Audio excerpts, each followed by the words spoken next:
Hi, my name is Arenda Holladay, and this video is going to discuss how to work decreases on the wrong side of your work. That is, normally you're working decreases on the right side of your work, and you can see them.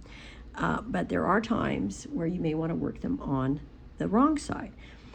I've seen patterns where decreases have been called to be worked on the wrong side and on the right side. And when you encounter a pattern like that, you want to make sure, because you want to mirror, that you know how to work them on the wrong side.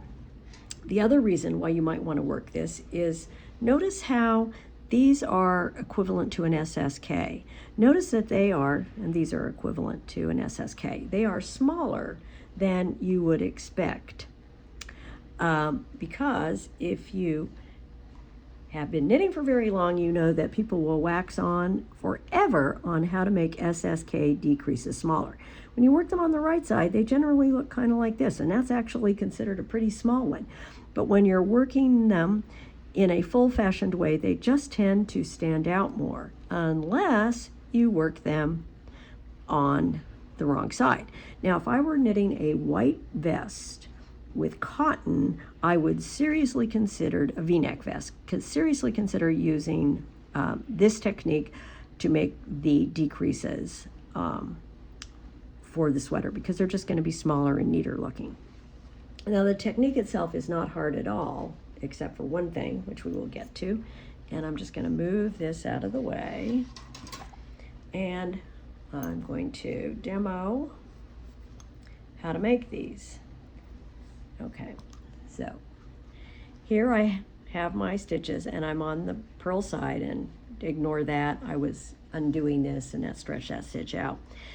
Now, I want to do blended decreases. So that means on this side, I want one that is slanting to the left, and on this side, I want it slanting to the right.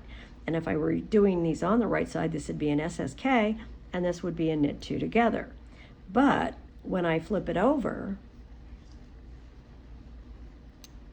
now I'm used to making my SSKs when I begin a row. I'm actually going to be making them when I finish up a row. So I'm going to go ahead, and I'm going to use the technique that gives me a right slanting decrease. And this one is very easy. To create a right slanting on the right side, you knit two together, and on the wrong side, you purl two together. Very easy to remember. So there it is.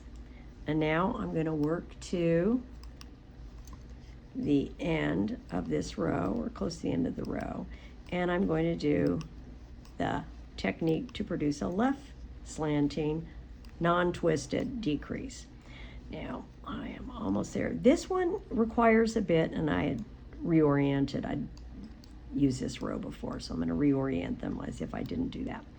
So I want to make a left slanting decrease on the wrong side, and the abbreviation for that is slip, slip. I slip the two separately, not together, and then I'm going to purl. I'm going to slip them, and I'm going to return them to the needle. And I'm not going to purl this way. That will just create a twisted decrease. What I'm going to do is I'm going to knit them through the back. And this is why this one is kind of tricky, because when you purl a stitch through the back, okay, if I were doing just one stitch, I'd kind of stick my needle back here to catch that and purl it through the back. But I'm going to be purling those two stitches together. And so that requires a bit of manipulation. I have to make sure that I've got both of the stitches caught before I make it. Now, what I sometimes do if I'm working with very small yarn is I use this a lot on socks, is I just flip that needle over to make sure I've got it there, and then flip it over, because anytime you stick a needle in to slip stitches, you're going to make them larger, and that way they tend to stay a little smaller. I'm going to then purl them together and work to the end.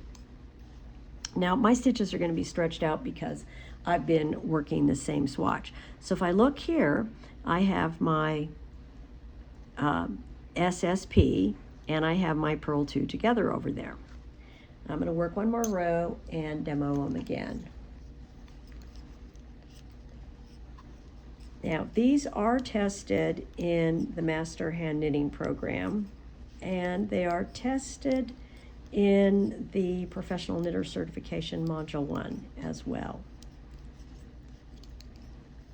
So, if you're going to do either of those programs, you will encounter these. In your own work, it really kind of just depends on how picky you are. Like I say, if I'm working in a light yarn on a V-neck sweater, I would always work them on the wrong side.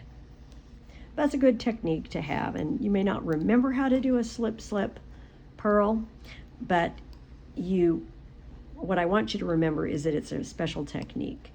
And I'm going to do my purl 2 together because I want it on that side.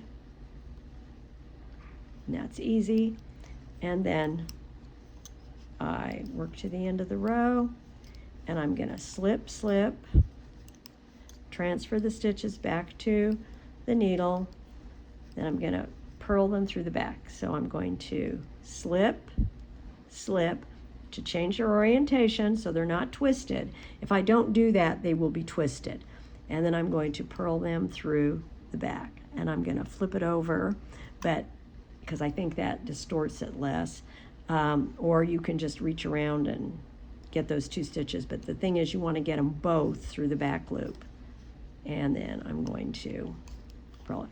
Now notice that when this is on the wrong side, that's a pretty big gloppy thing, but when I look at it on this side, it's just very neat and nice. And that is Purlside Decreases.